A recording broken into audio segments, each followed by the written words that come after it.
Yoshi et bienvenue dans le 3e épisode d'Histoire de longboard du journal d'Alex. Tout d'abord, je vous remercie pour tous vos commentaires et vos conseils par rapport au son. Je fais pas mal de tests et j'ai hâte de savoir ce que vous en pensez.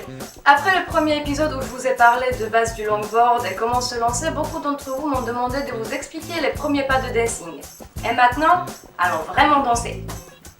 Le premier pas le plus basique que j'ai appris tout au début sur le longboard, c'est le cross-step, donc le croisement des pieds.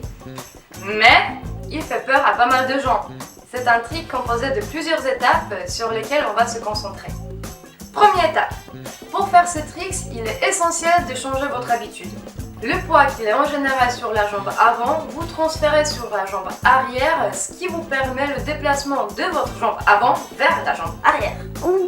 Une fois votre pied avant est déplacé, vous retransférez votre poids en avant, ce qui va vous stabiliser sur la planche et va vous permettre d'enchaîner le prochain mouvement.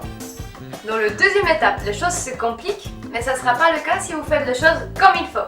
Une fois la place est dégagée sur la planche, vous déplacez votre pied arrière devant votre pied avant, ce qui vous permet d'effectuer un croisement des pieds.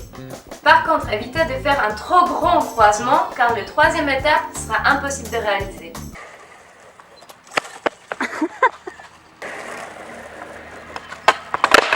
Une fois vos jambes sont proprement croisées, vous remettez votre jambe avant sur l'avant de la planche et la jambe arrière, vous remettez sur le point de départ, ce qui vous amène à la position initiale. Et voilà, vous avez fait le cross-step. Maintenant, la sauce astuce. Le but de cross-step, c'est de le faire en carvant, ce qui le rend beaucoup plus joli, mais pour le début, je vous le propose de le faire en allant tout droit.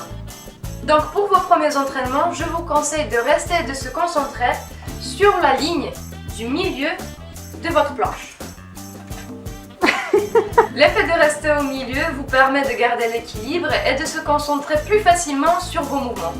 Une fois que vous êtes à l'aise avec l'enchaînement, vous pouvez commencer l'entraînement en carvant. Une autre chose, vous pouvez également diviser le trick en 4 temps, ce qui va vous donner un rythme. 1, 2, 3, 4. N'oubliez pas aussi qu'en arrière de la planche, vous avez moins d'équilibre, donc ne restez pas bloqué sur l'une des étapes trop longtemps.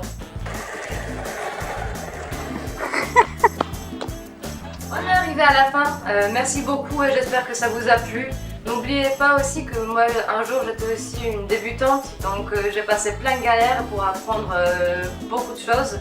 Et donc n'hésitez pas à me poser des questions par le mail ou dans les commentaires, je vais essayer de répondre à vous tous. Bon courage, bon ride et dansez bien. Ciao.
Non, non.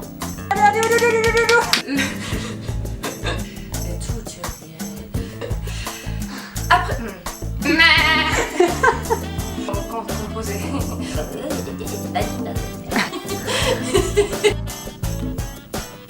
C'est bon. C'est bon. Grand. Yaman. Voilà. C'est pas des conditions de travail là.